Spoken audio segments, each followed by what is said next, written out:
I am here to welcome you back to our third talk of the day, Representation, Democracy, and Women. My name is Sabine Pavletta, and I have the pleasure today to introduce you to our next speaker, Mirrianne Mahn.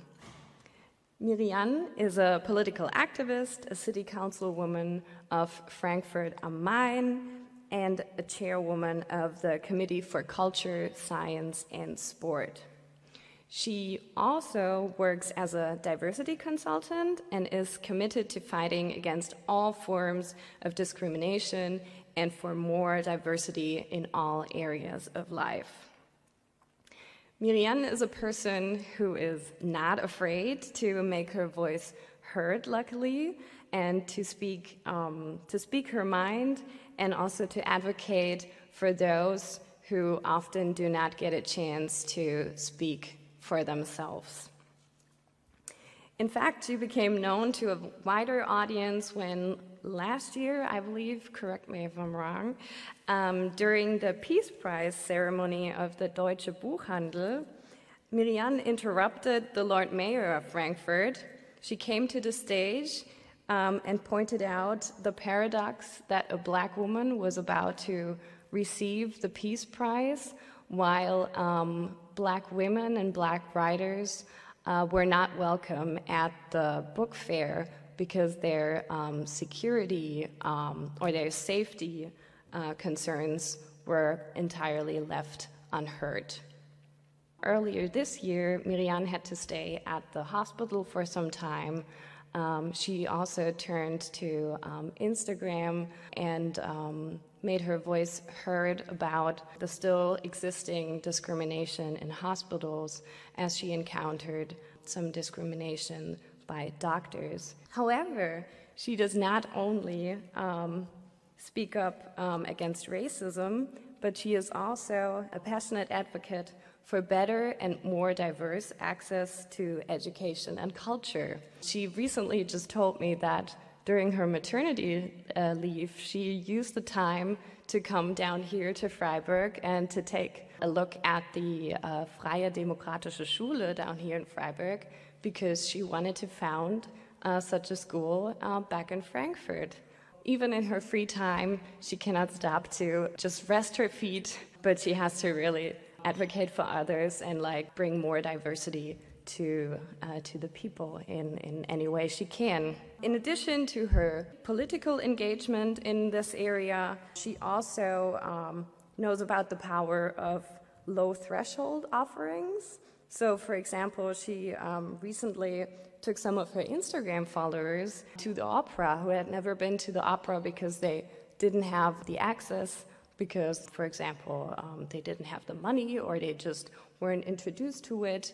And so she took to Instagram and said, hey, I have a few free tickets. Do you want to go on a date with me, so to speak, and go to the opera, which is really great. So she's trying on every level to make this society a bit more diverse and have more voices be included, which is really great. These are only a few examples of Mirrianne's great engagement for more diversity and in the end for more democracy and for more people having a voice. And today she's going to talk about her third or another passion of hers because she's really engaged also advocating for women's rights and more diversity, for example, also in politics, getting more women into politics. And so now we're going to hear from Mirrianne. Thank you so much for being here. The stage is all yours.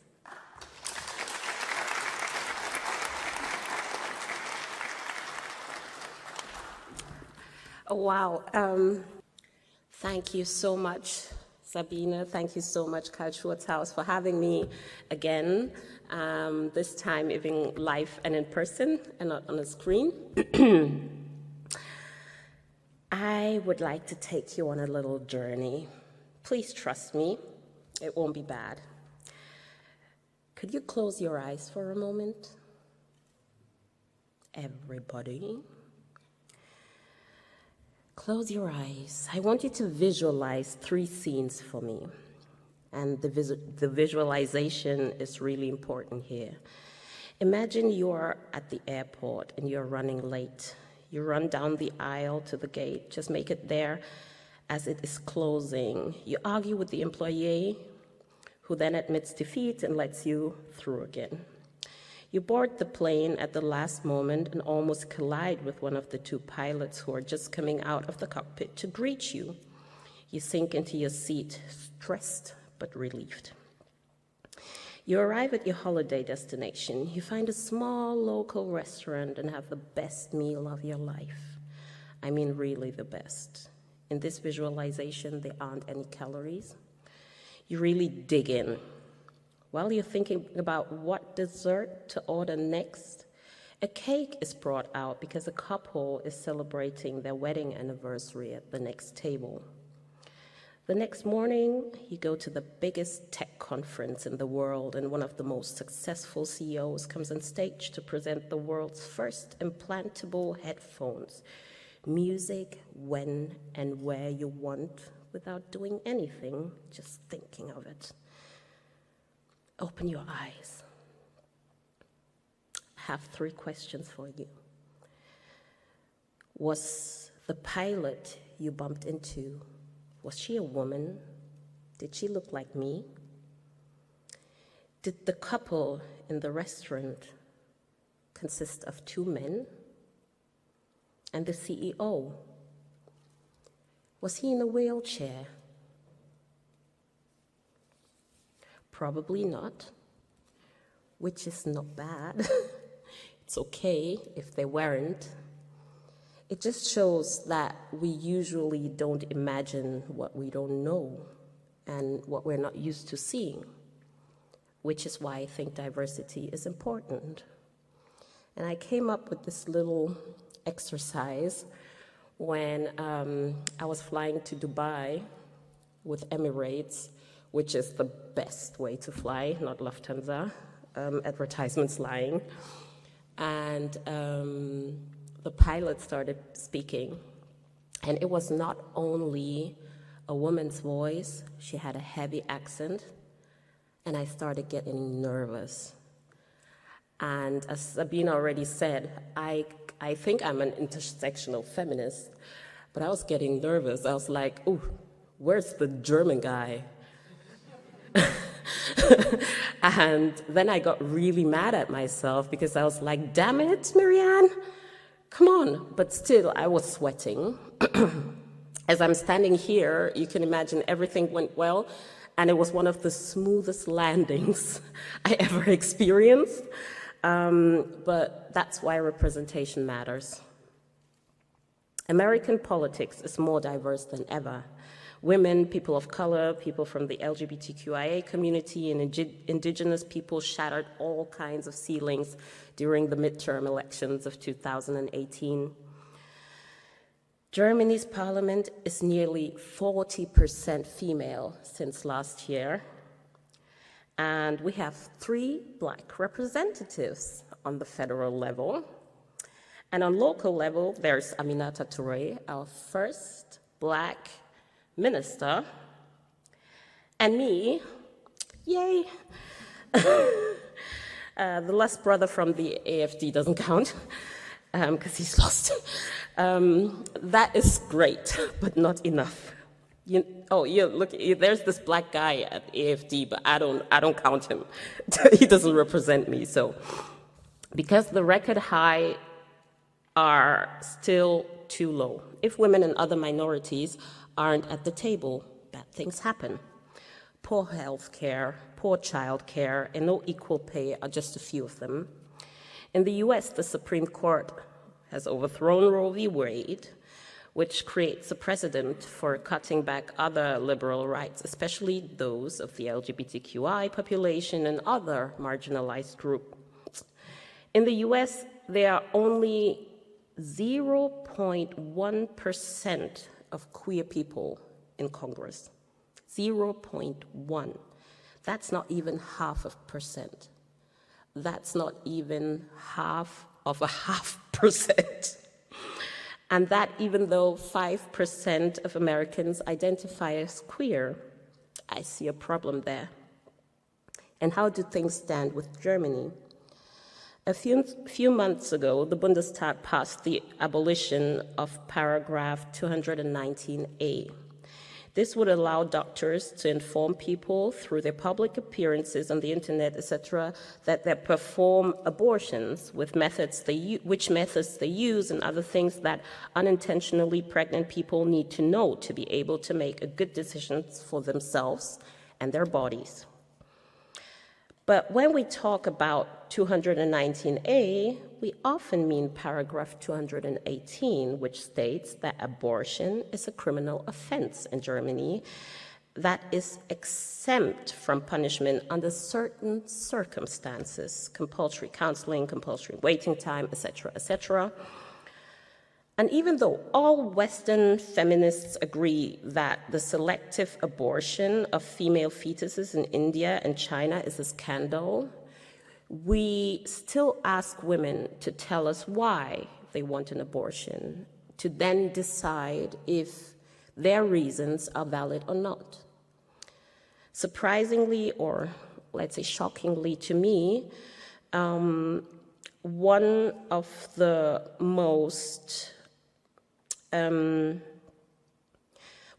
most easy explanations that women can give are that their fetus is disabled and that they don't want a disabled child. All Western feminists agree that the selective abortion of female fetuses in India and China is a scandal. But they are not when it comes to the selective abortion of disabled fetuses, for example. Although one can very well take the position that disability is the weakest of all justifications for not carrying a child to term, even if one ultimately concludes that each woman must decide for herself, it should be clear this too is a selection that reflects a view of the world and of humanity. Every distinction between good and bad reasons for abortion does that. Germans have always been good in finding nice words for bad things. So in Germany, we don't say abortion ban. We say family as a guiding principle, parental care, and stop discrimination against full-time mothers. It just sounds better. Is it possible in America or in Europe to achieve equality without abortion rights? Probably not. Some reasons for this are purely pragmatic. Women will abort their pregnancy if they need to. We've done it since women can be pregnant. Abortions happen whether they are legal or not. If they are legal, more women survive them. If not, the women often die. The scandal here is that even though women are the ones getting pregnant and having abortions, or having to live with the consequences of having children, men are the ones making these decisions. Minister of Health is a man. Legislation and the judiciary, male-dominated. The laws that primarily affect women, predominantly made by men. They make decisions about our bodies, decisions, and how we get important information. And the fact that the self-determination of women suffers under these decisions show that we still have a long way to go towards an equal society. Yes, it is about power, and specifically about power over one's own body. I tell my children, your body belongs to you. You are the only one who can decide if someone touches you, if someone holds you, what to eat, when to sleep, and what to do with your own body. Because even if we barely have completely free will, I'm convinced that we have to have the free will of over our own body. So yes, it's about power.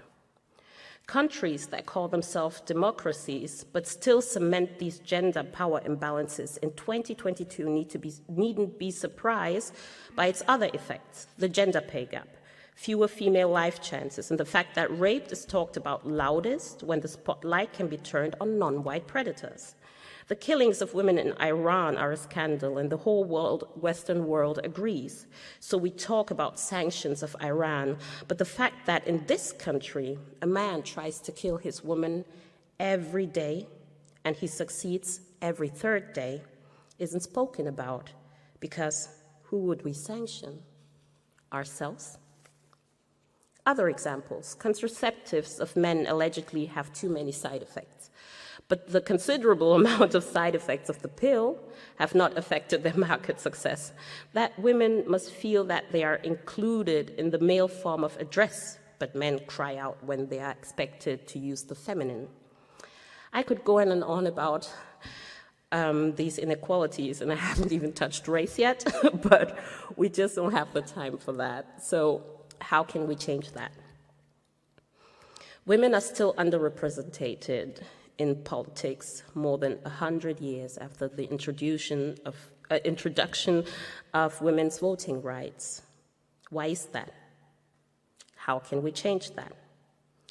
The topic of women in politics is particularly exciting because it deals with the core question of political representation, and thus also with our basic understanding of democracy.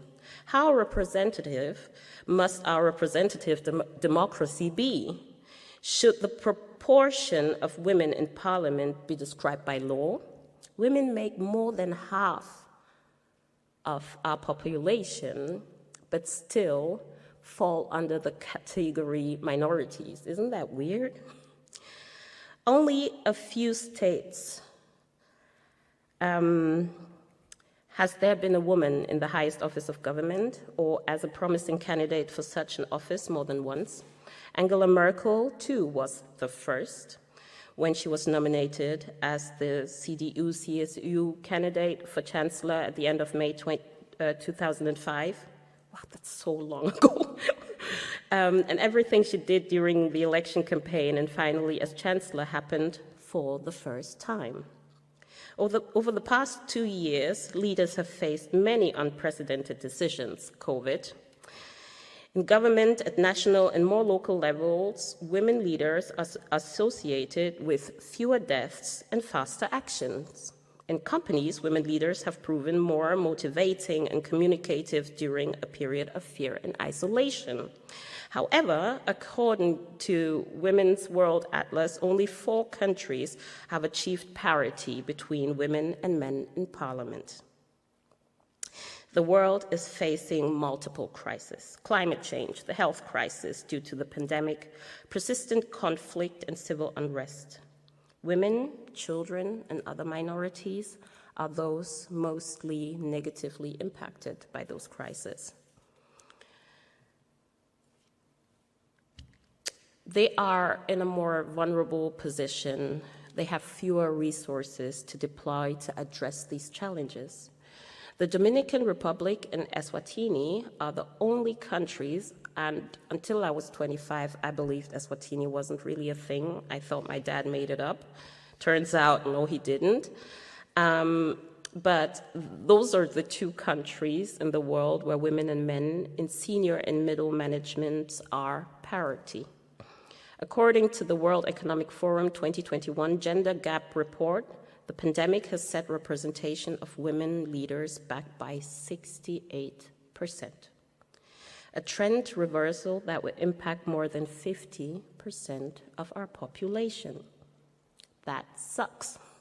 And still, countries with women who were head of state, such as Denmark, Finland, Iceland, New Zealand, Germany, and Slovakia, have been internationally recognized for the effectiveness of their response to the pandemic. These women leaders were proactive in responding to the threat of the virus, implementing social distancing, early seeking experts' advice to inform health strategies and listening to them, and unifying the country around a comprehensive response with transparency and compassionate communication. An obvious question, therefore, arises. If women have more potential for leadership, then why are they still the minority group amongst leaders? Well, the answer is rather obvious: sexism. because we don't really select leaders on the basis of their actual potential, talent, or competence. And if we did, then the average performance of leaders would not be as poor as today. The painful truth is that feminism is a data-driven bias, whereas sexism is self-destructive. We live in a sham meritocracy. We pretend to pick the best person for each job while simply picking those who we prefer. And when the job pays well, they are still overwhelmingly male, white, cis, hetero. Our preferences are based on style rather than substance. So we pick individuals for leadership on the basis of their confidence rather than their competence, charisma rather than humility, and narcissism rather than integrity. And our language speaks such high volumes of what we think. I'm often called a brave woman. I'm often called a loud woman. I've never heard someone calling someone a loud man. How does that happen? Since I speak my mind a lot, I am called difficult. My own party tried to exclude me twice just for speaking the truth, because it makes things uncomfortable. For every Angela Merkel, there are many Silvio Berlusconis, Bolsonaros, and Donald Trumps, not just in politics, but also in business. The typical leader is not known for their humility or competence, but arrogance and incompetence. And I do not agree with many of Merkel's politics, and it breaks my heart that I have to take her as a better practice, but that's all we got. Having women in politics, and more broadly, having representation across all identities of race, sexual orientation, and socioeconomic status has tangible effects on the health and functioning of democracy. If the system is meant to be a representative democracy, then it should be representative of the many populations it serves. Having women and people of color in political office is beneficial because it's a sign our political system is open and that everyone can participate and that everyone is part of our society and that everyone is addressed and thought of when laws are made, no matter their position. Since I moved into Frankfurt's parliament last year, I've been talking about sexism and racism non-stop. What few people know about me, and thank you, Sabine, for saying that, is that I'm actually a politician for the arts. But being the only visible Black woman, I encounter a lot of racism and sexism, which is why feminism doesn't work if it's not intersectional. Since I call out these cases, people tell me, everything was fine before you got here. We never had problems with racism until you got here. Have you ever thought that maybe you are the problem? And the thing is, I did. I've been a Black woman all my life. And half of my life, I wish to be white. And the pressure of being white and fitting certain standards made me hurt myself, using chemicals to bleach my skin, which were very unhealthy. And if equal democracy is a sign of democratic openness, then our poor representation in women, and especially women of color, show that America and Germany need to work on their democracy because their system isn't really accessible and is not healthy yet. I'm often asked, well, but you are in parliament. Why do you complain? I'm the only one in parliament, and without seeming arrogant, I am quite a badass. And it was really hard to get there. And I don't think you have to be a badass in everything you do to get into certain rooms and to sit at certain tables.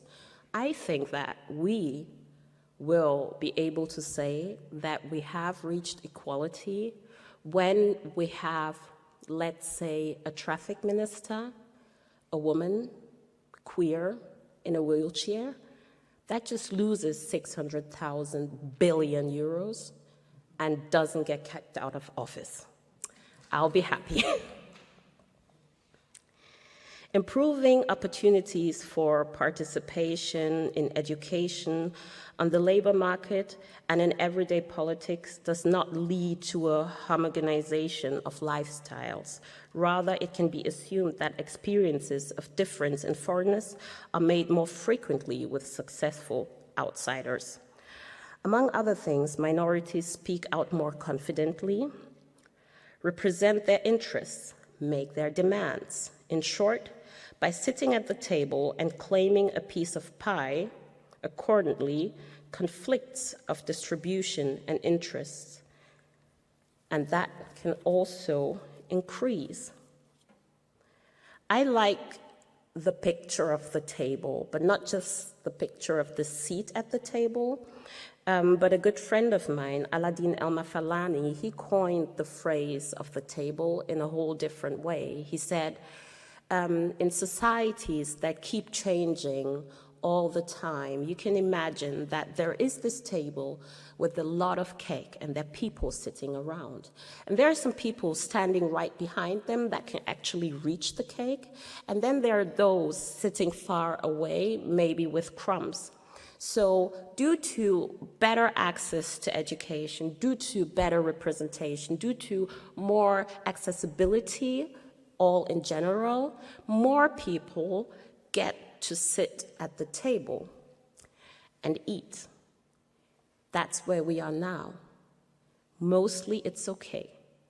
But what happens when more and more different people come to the table and then the one or other, like myself, says, I don't like the cake too much, and I would like to work on the recipe as well. Have we tried almonds, maybe? And usually the people already sitting there are like, this is how we've done it all the time. But wanting to change the recipe is a right everyone should have. And we have changed the recipe so many times. Just 100 years ago, women couldn't vote. And I remember when gay marriage was legalized in this country, and I'm not that old, and I remember when we had to stop smoking indoors, and all these different things that had an impact and that people thought never would work. And now you get looked at really strange if you just pick out your cigarette without even lighting it, because it's so weird. And do you guys remember when people would smoke in hospitals? Isn't that crazy? That was the 80s, y'all. That's really not that long ago. And we can't even imagine how that felt like. So think of us in 10 years having female leaders all over the board. Think of us having female CEOs. Think of us having people with disabilities actually writing the laws for people with disabilities. And I think and I hope that in maybe 20 years' time, we'll look back and shake our heads the same way we shake our heads now when we think about people smoking in the hospital. So more and more different people are sitting at the table and want a piece of the cake. Where does one get the idea that things have to be harmonious all the time? I like to say my skin color wasn't a choice. And I'm not the one who politicized being a black woman. The outside world did that. But what I will not accept is ignoring my experience and the color of my skin for a fake harmony. We have to acknowledge our differences to be able to reach equality. And equality does not mean that everything is the same. Different people have different needs, and we have to tend to those needs. One of my first bills I wrote in Frankfurt was to make menstruation products such as tampons and pads accessible for all menstruating people in schools. And I thought it's a softball. After the really hard election, I wanted to show everyone I'm a team player, and it's not all about racism. And I wrote that bill, and it didn't pass at first. And I was shocked, because I was like, what's this? I thought this would be something everyone would agree on. So I started talking to people, and there were many misunderstandings. Some said, oh, that's just so expensive. And then I said, we don't need to pay it. Federal level pays it. It's not coming from our budget. So I got a few on board. And then they said, yeah, but what if all girls get free products, hygiene products? What about those who are who have wealthy parents that would just buy them? And I said, yes, but still the majority, and I remember my mom could buy me stuff, but I didn't like the stuff she bought. And I would have loved to have the possibility to just use what I want. I remember failing skipping swim classes because I was on my period. I remember my friends going home and skipping school altogether because they were on that period. And then there was this one possibility: you could go to the office, and there was this secretary there, and you would come in and go like, I'm on my period.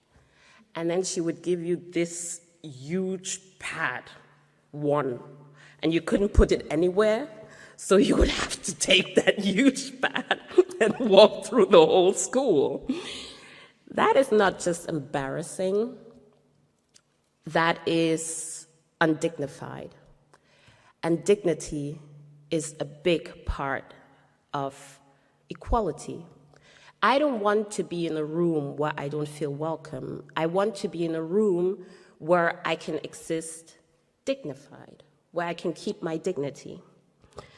And so yes, changing things isn't easy, and we need to fight, and we need good fights. And we need to hold those accountable who are in these positions of power.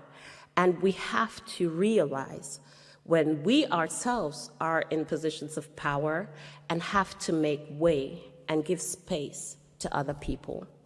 Since I work on I want discrimination against all minorities to stop. It happens often that since I am quite known in Germany, I get invited to talk to all topics, because now we have this black woman who we can always sit there, and then she's this pot of color on TV, and that's great, and then we look diverse.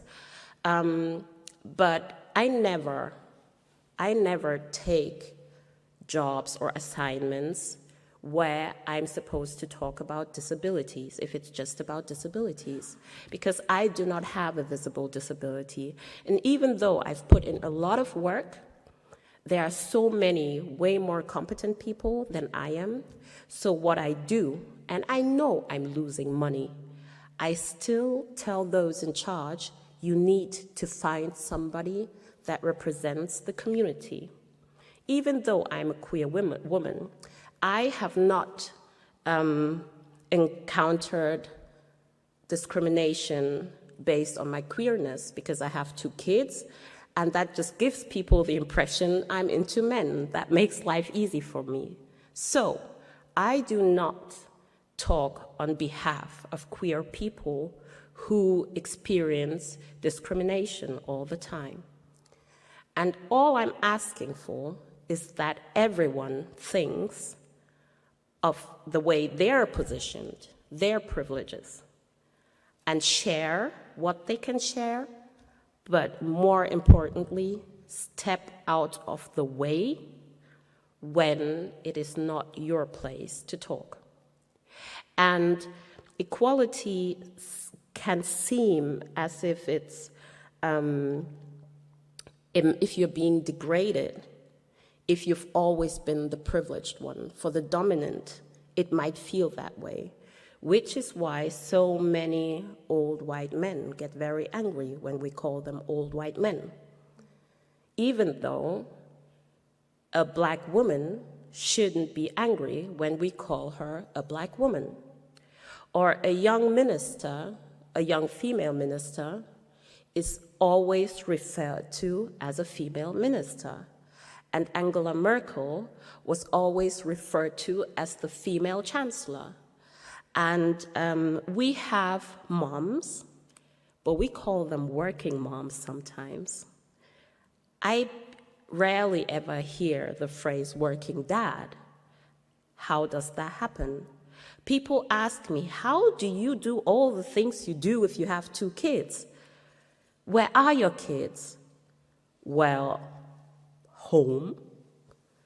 My ex-husband never gets asked where his kids are when he's on business trips in New York and London and wherever. And yesterday, I had the honor of honoring one of Frankfurt's amazing women with the Tony Zender Prize. And I had my suitcase with me and everything because I had to leave to come here. And everyone was like, where are you going? I said, yeah, I'm going to Freiburg. And they said, but where are your kids? That is so weird to me.